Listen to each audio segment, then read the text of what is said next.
Welcome back जी। एक बार फिर मैं आप सबको खुशामदीद करता हूँ इस प्लेटफॉर्म पर। वर्ल्ड क्रिकेट में अगर हम बात करें, राइवलरी के हवाले से अगर बात करें, पर्टिकुलरली अगर आप जो लॉन्गेस्ट फॉर्मेट में बात करें तो राइवलरी आपको नज़र आती है जो करंटली जो है अलाइव है। और इसकी जो हिस्ट्री है वो सालों पे मुहित है और कई सौ सालों पे मुहित है ये हिस्ट्री। तो वहाँ से अगर आप अंदाज़ा लगाएं तो आपको समझ आ गई होगी जो क्रिकेट फैंस है मैं किसके बारे में बात कर रहा हूँ। मैं एशिस के हवाले से बात कर रहा हूँ। कल से एशिस का आगाज़ होगा और अगर हम बात करें तो कुछ घंटे बाद जब ये वीडियो अपलोड होगी आप देखेंगे एशियस का आगाज़ होगा। पहला टेस्ट पर्थ में खेला जाएगा। ओवरऑल 5 टेस्ट मैच की ये सीरीज़ होगी। हाईली एंटीसिपेटेड है अगर हम बात करें, क्योंकि एक तो अगर आप देखें तो हिस्टोरिक पर्सपेक्टिव के हवाले से देखें और ऊपर से लॉन्गेस्ट फॉर्मेट में, और अगर आप टीम्स का देखें तो इस मरतबा आपको नज़र आ रहा है कि टीम्स जो है वो इक्वली पॉइज्ड हैं और ज़्यादा फ़र्क नहीं है। 19-20 का फ़र्क होगा तो होगा, और दोनों टीम्स के दरमियान अगर हम देखें तो हमें अच्छी क्रिकेट देखने को मिलेगी। और नॉर्मली ये होता है अगर आप ये देखें तो जो एशियस का रिकॉर्ड है, अगर आप इंग्लैंड का देखें, ऑस्ट्रेलिया जाके उनका उस तरीके से नहीं है जिस तरीके से होना चाहिए, और वन साइडेड नज़र आती है। चलो काफ़ी अरसे से हम देख रहे हैं जब भी एक विजिट करती है जाती है इंग्लैंड ऑस्ट्रेलिया में, तो वहाँ पर उनका रिकॉर्ड उस तरीके से अच्छा नहीं है, तो वन साइडेड नज़र आता है। लेकिन इस मरतबा वो सोचेंगे क्योंकि एक चेंज ऑफ रेन हमें देखने को मिली है उनका पिछले कुछ अरसे से, जो वो सारा सिस्टम चेंज करके आए हैं। तो उनका जो फाइनल गोल था वो यही था कि अपने एशियस के लिए वो स्क्वाड बिल्ड कर रहे थे, और गाए बगाए उस चीज़ को उन्होंने अपनी प्रेस कॉन्फ्रेंसेस में, इंटरव्यूज में ये बताया कि वो स्क्वाड को ये देख रहे हैं कि कौन जाके ऑस्ट्रेलिया में अच्छा खेलेगा। तो उस हवाले से उस चीज़ को माइंड में रख के वो स्क्वाड बना रहे थे। बेन स्टोक्स का ये फर्स्ट टाइम हुआ है एज अ कैप्टन ऑस्ट्रेलिया में, और ब्रैंडन मैकलम कोचिंग, तो इनके होते हुए देखना होगा कि जो अग्रेसिव ब्रांड वो लाते हैं जिसको बेस बॉल का नाम दिया जाता है, उसके हवाले से आप देखें तो डिवाइडेड राय नजर आती है वर्ल्ड क्रिकेट में। लेकिन पर्टिकुलरली अब आप ऑस्ट्रेलिया में देखें तो बहुत ज़्यादा उस पर मौकरी की जा रही है, और आप जानते हैं कि बिल्डअप में ये बहुत होता है। दोनों जगहों पर हम देखते हैं कि मीडिया किस तरीके से इस चीज़ को उठाता है, और फिर कुछ एक्स क्रिकेटर्स जिस तरीके से ब्रॉड हैं, या वहाँ से आप देखें तो एन चैपल हैं, या बाकी सारे लोग हैं वो इस चीज़ को देख रहे होते हैं। तो एक बैंटर चल पड़ता है, सीरीज से पहले ही हेडलाइंस लगती हैं, वो सारी चीज़ें शुरू हैं तो उन्होंने टारगेट किया हुआ है। लेकिन कहीं ना कहीं सब ये जानते हैं कि अगर जीतने का एक तरीका इस टाइम पर समझ आ रहा है इंग्लैंड को कि हम ऑस्ट्रेलिया में कैसे जीत सकते हैं, और वो कैसे एक जो एक उनका खराब रिकॉर्ड है उसको कैसे बेहतर कर सकते हैं। तो उसमें उनको ये चीज़ नज़र आ रही है कि अग्रेसिव ब्रांड खेल के उनको अंडर प्रेशर करके, लेकिन उसके लिए वो जानते हैं कि जहाँ जहाँ पर भी ये बेसबॉल जो मंत्रा सक्सेसफुल है वहाँ पर बैटिंग विकेट्स थी या फ्लैट विकेट्स थी, तो लग नहीं रहा कि ऑस्ट्रेलिया उनको ऐसी विकेट्स देगा। और ऑफ लेट हमने देखे कि बहुत कम ऐसी विकेट्स नजर आई हैं हमें ऑस्ट्रेलिया में जो जहाँ पर आपको फ्लैट डेक्स नजर आए। वहाँ पर नॉर्मली पेस एंड बाउंस होता है और सीम स्विंग होता है, बॉल तो मुश्किल होता है बैटर्स के लिए, तो ये चीज़ भी देखनी होगी।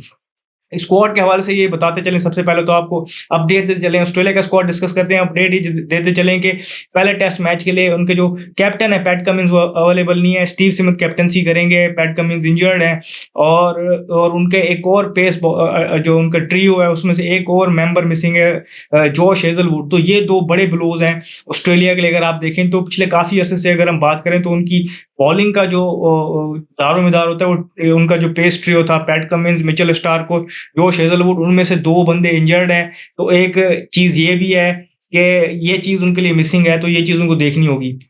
इसके अलावा अगर हम बात करें तो उन्होंने अपनी 11 का जो ऐलान कर दिया है ऑस्ट्रेलिया ने। अगर आप देखें तो यहाँ पर आपको 2 डेब्यूटेंट नज़र आ रहे हैं। जेक वेदरहोल्ड ओपनर हैं, उस्मान ख्वाजा के साथ ओपन करेंगे। इसके अलावा जो ब्रेंडन डकिड हैं वो खेलेंगे एज अ पेसर। तो ये 2 डेब्यूटेंट हैं उनके पास। इसके अलावा अगर आप देखें तो आपको मोस्टली वही उनके प्लेयर्स नज़र आ रहे हैं जो काफ़ी अर्से से खेलते हुए नज़र आ रहे हैं, जहाँ पर आपको 7वें नंबर तक एलेक्स कैरी बैटिंग करते हुए नज़र आ रहे हैं। और फिर अगर आप देखें तो बॉलिंग में मिचेल स्टार्क उन ट्रियो में से एक लास्ट मैन स्टैंडिंग है, उन पे प्रेशर होगा। फिर आप देखें तो स्कॉट बॉर्डलैंड उनका बड़ा अच्छा रिकॉर्ड है और बड़े अच्छे बॉलर हैं, और बहुत कम मौका मिलता है उनको जब उस पेस ट्रियो में से कोई एक मिसिंग होता है या जहाँ पर बहुत ज़्यादा स्पाइसी विकेट होती है तो नेथन लायन की जगह वो खेलते हैं। लेकिन इस बार तो हम देख रहे हैं कि इंजर्ड हैं, तो जो मेन बॉलर नहीं, जो ट्रियो उनमें से बंदे इंजर्ड हैं, तो स्कॉट बॉर्डलैंड खेल रहे हैं। साथ अगर आप देखें तो उनके पास इस टाइम पर 3 फ्रंट लाइन पेसर हैं, मिचेल स्टार्क, ब्रेंडन डगेट जो डेब्यू पे हैं, स्कॉट बॉलैंड, और फिर चौथा पेसर कैमरन ग्रीन होगा जो बॉलिंग करेगा, क्योंकि वो छठे नंबर पे खेल रहे हैं। तो बॉलिंग उनको कहा भी गया था कि जो उनकी डोमेस्टिक टूर्नामेंट होता है जिसको शील्ड कहते हैं, वहाँ पर उनसे बॉलिंग एक्सपेक्ट की गई थी, तो वहाँ पर उन्होंने की भी थी। इस तरीके से वो भी अपना जो वर्कलोड शेयर करेंगे। फिर नेथन लायन उनके पास जो उनके फ्रंट लाइन स्पिनर मौजूद हैं। और फिर अगर हम बाकी बैटिंग लाइन देखें तो उस्मान ख्वाजा, जेक वेदरहोल्ड, वेदरगार्ड जो उनके ओपनर हैं डेब्यू पे हैं, Marnus Labuschagne, Steve Smith, Travis head, Cameron green, Alex Carey. तो इस तरीके से ये उनकी बैटिंग लाइन है। बॉलिंग लाइन मैंने आपको बता दी किस तरीके से वो कंपाइल कर रहे हैं। तो स्टिल अगर आप देखें तो लोग कुछ कह रहे हैं कि शायद ये उस तरीके से एक्सपीरियंस वाइज या जो बॉलर्स उनके अगर आप बात करें तो मेनली बॉलिंग लाइन हिट हुई हुई है, लेकिन यही मौका है उनके जो डेप्थ चेक करने के लिए कि उनके जो बेंच स्ट्रेंथ है, जितने कुछ अर्से से नहीं खेल रहे थे उनको टेस्ट करने के लिए, क्योंकि towards the latter half career के हैं ये तीनों बॉलर्स। तो ये अच्छा मौका ऑस्ट्रेलिया के लिए अपनी वो चेक करने के लिए और देखने के लिए कि उनकी कितनी डेप्थ है।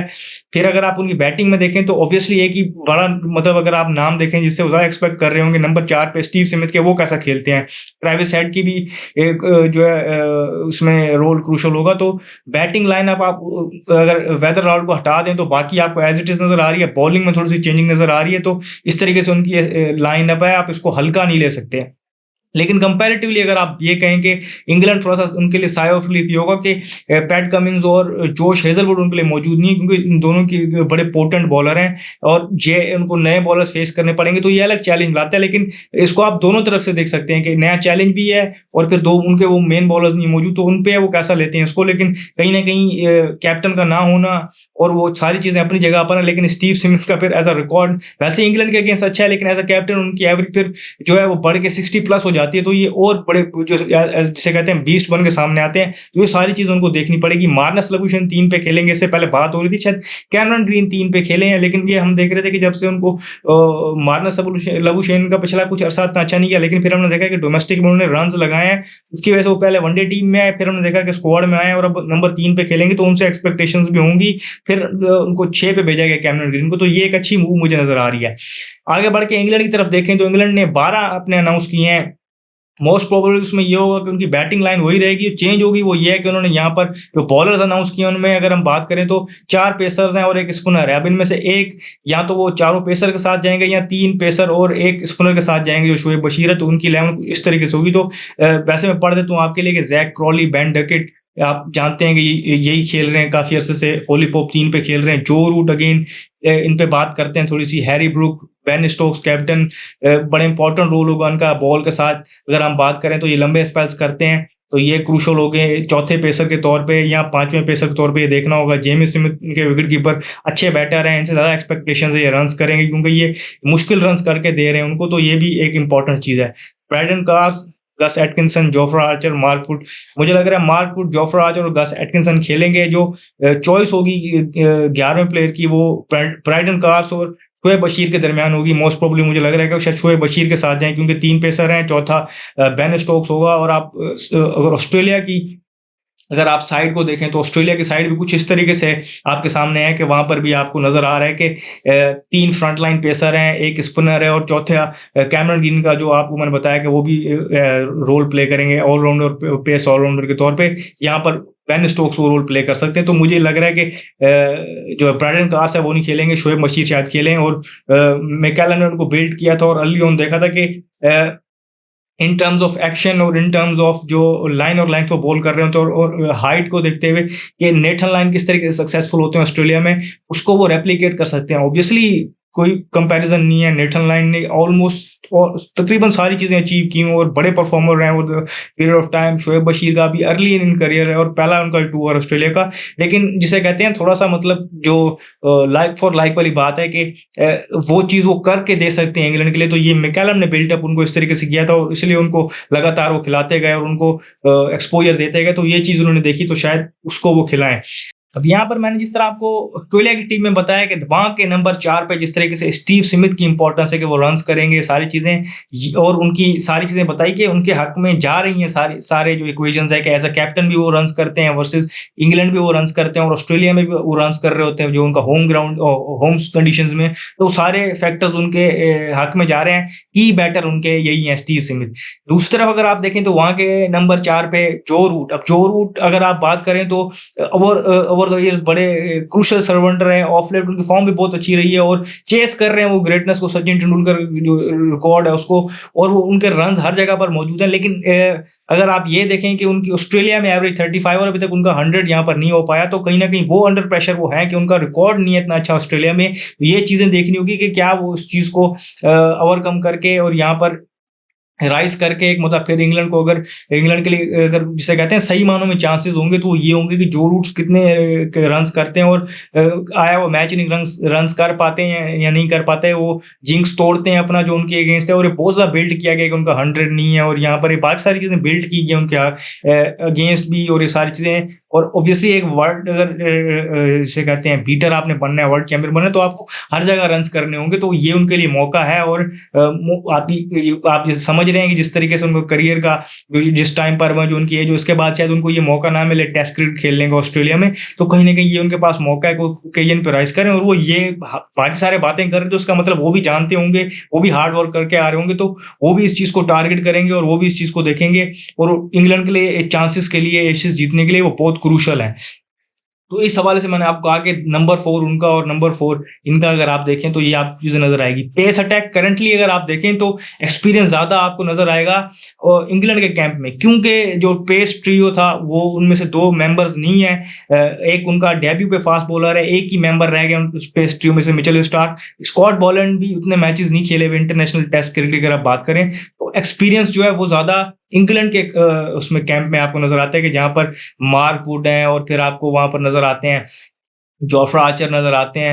इस तरीके से आप देखें तो आपको वहाँ पर जो है ब्रैडन कार्र सॉरी गस एटकिंसन तो वो ज़्यादा मैचेस खेले हैं और स्टोक्स को डाल लें तो ये और आगे चले जाते हैं, तो ये आपको नज़र आ रहा है। लेकिन ये भी आप ऐसा नहीं कर सकते कि क्योंकि ऑफ लेट आप देख रहे हैं कि डगेट जिस तरीके से बॉलिंग कर रहे हैं नेट्स में, जिस तरीके से उनकी तारीफें सुनी जा रही हैं और जो जिस फॉर्म से वो डोमेस्टिक में आ रहे हैं और कंडीशंस को वो जानते हैं। स्कॉट बॉलैंड को भी आप जानते हैं कि वो किस तरीके से नैगिंग लेंथ पे बॉल करते हैं, तो आप ये नहीं कह सकते कि किसी सूरत में कम है, लेकिन एक्सपीरियंस के हवाले से मैं आप कह रहा हूँ उनको कम है।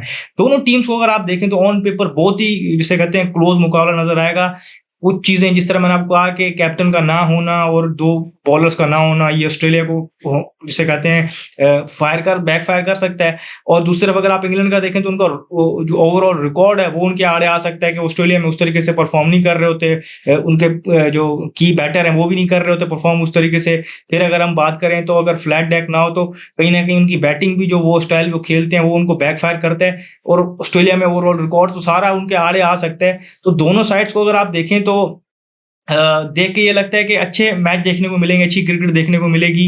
5 टेस्ट मैचेस की हमारा आपका सीरीज है। कल पहला टेस्ट का पर्थ में खेला जाएगा। पर्थ की विकेट के बारे में आपको पता है कि बाउंसी विकेट होती है, दुनिया की सबसे ज्यादा पेस एंड बाउंस इस विकेट में आपको नजर आता है। ओपस क्रिकेट स्टेडियम में ये मैच होगा, तो वहां पर आपको देखना होगा कि कौन टॉस जीतता है, क्या डिसीजन करता है। 11 तो आपके सामने ऑलमोस्ट दोनों टीम्स की मौजूद है, तो आप देखेंगे कि क्या आउटकम होता है। कोशिश करेंगे कि डे बाय डे आपको मतलब हर डे के एंड पे आपको अपडेट दें, लेकिन अगर वो पॉसिबल ना हो तो मैच के एंड पे जरूर आपको अपडेट देंगे और डिस्कस करेंगे।